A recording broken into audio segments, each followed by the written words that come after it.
Good afternoon and welcome to your Park Life Sport headlines at 3 with me, Nathan Russell. Ahead of Cheltenham's huge FA Cup fourth round game with Manchester City over the weekend, local police have taken further action to ensure everything is carried out in the safest way possible.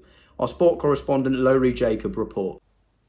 Cheltenham Police will have officers patrolling the surrounding areas of Whaddon Road on Saturday for Cheltenham Town's FA Cup clash with Manchester City.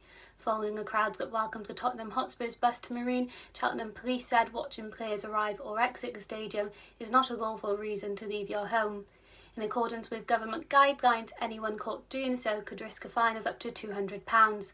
Cheltenham Town's interim press officer Owen Mayers welcomes the decision. I think it's relatively expected. They have to make sure that it's been safe. We've seen more recently with the Marine Spurs game in the FA Cup, just how many people still are willing to sort of gather outside. And that was fresh after the lockdown announcement as well. So I think it's more than reasonable to expect some sort of police presence outside Whaddon Road. And I would probably welcome it. You know, we're in a time, where we're in unprecedented times where we should really put that first before we put the football first. This may be the biggest game in Cheltenham's history, but ultimately, everyone's health and the well-being of the country should always come first. On the note of Cheltenham Town's massive clash with Manchester City on Saturday, George Bennett reports on the matchup. It's become an all too familiar sight. Empty stadiums have become the norm in 2021. Cheltenham are set for one of the greatest days in their history.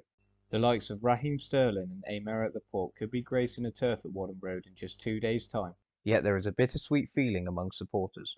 It is bittersweet. I think we would have all loved the fact that this is probably the biggest cup draw in the club's history. So to not be there hurts. It's such a shame, it really is, because you think about it.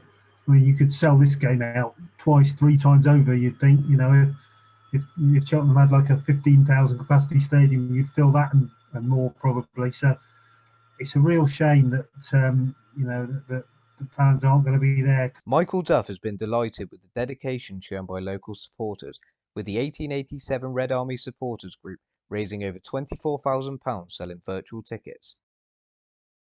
But no, it's everyone at the football clubs appreciates the amount of hard work going on by lots and lots of different people, but particularly that supporters group. Cheltenham have already made over £200,000 from the FA Cup this season.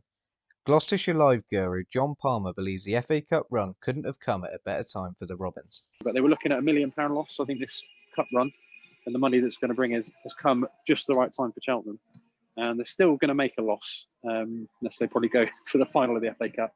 But it's going to obviously play a massive part in keeping the club afloat and just damage limitations. So they were due a cup run. I think it's probably the good year to pick it for Cheltenham. Although this pandemic has left many clubs financially unstable, this FA Cup run has come at the perfect time for Cheltenham Town.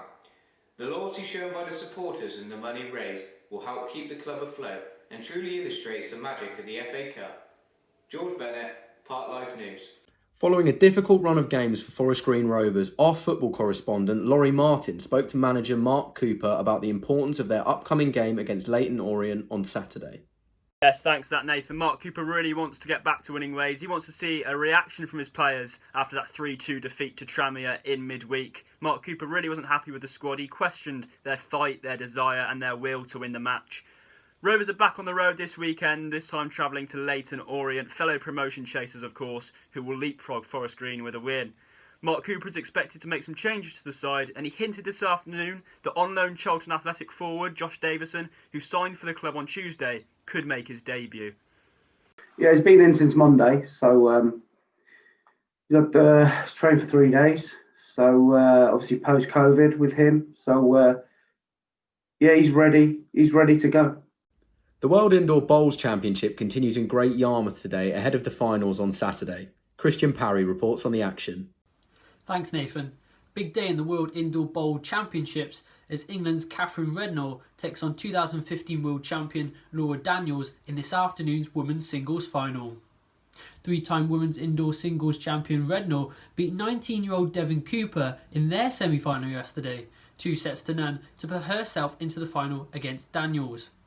25-year-old Redknapp will also have her eyes on the Open Singles Trophy as she takes on Scotland's Alex Marshall today as well.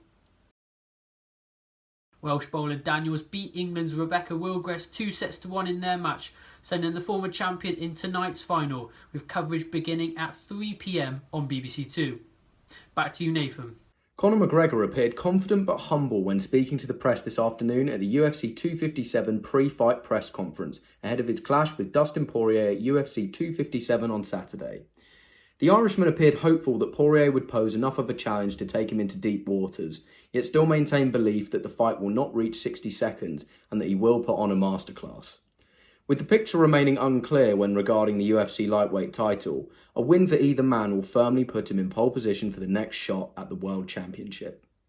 Thank you all very much for watching. I've been your host Nathan Russell. These have been your headlines at 3, and we'll be back with more breaking stories in the world of sports soon.